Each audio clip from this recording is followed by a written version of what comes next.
Anda kembali di Metro Siang, pemirsa. Pasca ditahan di Rutan Cipinang, hari ini Gubernur Sumatera Utara Gatot Pujo Nugroho kembali diperiksa oleh penyidik KPK untuk tersangka OC Kaligis. Kita akan bergabung ke gedung KPK Jakarta bersama Aulia Pane untuk informasi selengkapnya. Aulia, apakah pemeriksaan sudah dimulai saat ini? Ya, Gilang, sekitar pukul 10.15 tadi Gatot Pujo Nugroho datang ke KPK dengan didampingi oleh pengacaranya Rasman Arif Nasution untuk menjalani pemeriksaan perdana setelah ditetapkan sebagai tersangka. Maksud kami setelah ditahan oleh KPK, dan tadi Gatot menjalani pemeriksaan ini. Ini merupakan pemeriksaan yang kedua setelah dirinya menjadi ataupun setelah ditahan oleh KPK. Dan pemeriksaan ini merupakan pemeriksaan dalam kapasitasnya sebagai saksi untuk pengacara OC Kaligis dalam kasus suap hakim dan panitera PT UN Medan. Dan tadi Gatot tiba di sini, dan tidak hanya Gatot yang akan diperiksa, namun istrinya juga akan diperiksa, yakni Evi Susanti, dan pemeriksaan keduanya ini dilakukan secara terpisah. Dan Gatot dan Evi sendiri ini ditahan di rutan yang berbeda. Gatot ditahan di rutan Cipinang, sedangkan Evi ini ditahan di rutan KPK. Dan keduanya ini ditetapkan sebagai tersangka untuk kasus suap PT UN Medan.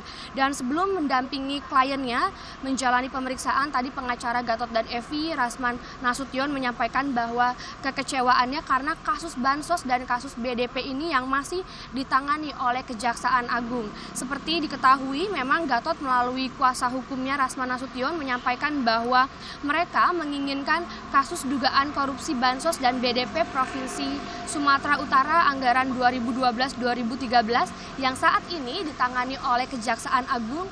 Mereka menginginkan agar kasus ini diambil alih oleh KPK.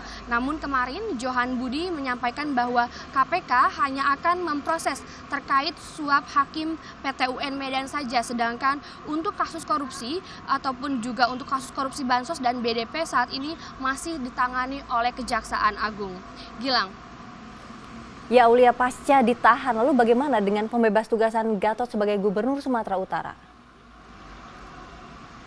Ya, Gilang, terkait dengan pembebasan tugas Gatot Pujo Nugroho selaku Gubernur Sumatera Utara yang disampaikan oleh Mendagri, tadi pengacara Rasman Arif Nasution menyampaikan bahwa hal ini dinilai terlalu cepat karena saat ini Gatot masih menjalani pemeriksaan sebagai tersangka dan belum masuk ke proses pengadilan. Memang Mendagri juga menyampaikan bahwa pembebasan tugas ini dilakukan agar Gatot lebih fokus menjalani pemeriksaan dan juga menunjuk Wakil Gubernur Tengku Eri untuk melaksanakan tugas gubernur guna memperlancar penggunaan anggaran dan juga pertanggungjawaban APBD Sumatera Utara. Dan berikut adalah wawancara kami dengan kuasa hukum Gatot Pujo Nugroho, Rasman Arif Nasution.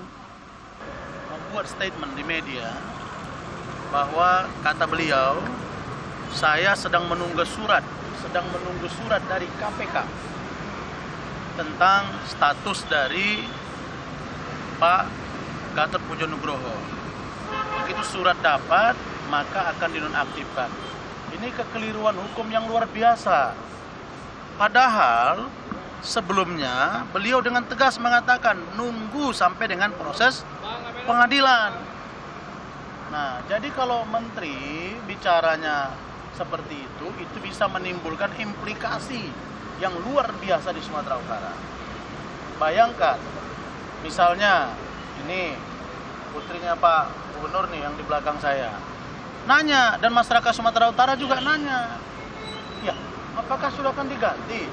Bukankah kita tahu bahwa proses persidangan dulu, baru kemudian diatur dalam undang-undang itu dia menjadi terdakwa, barulah kemudian diusulkan untuk non-aktif. Nah, ini belum non-aktif. Demikian, Gilang, untuk sementara kembali ke Anda di studio. Baik, Aulia, terima kasih untuk laporan Anda. Aulia Pane melaporkan langsung dari gedung KPK Jakarta.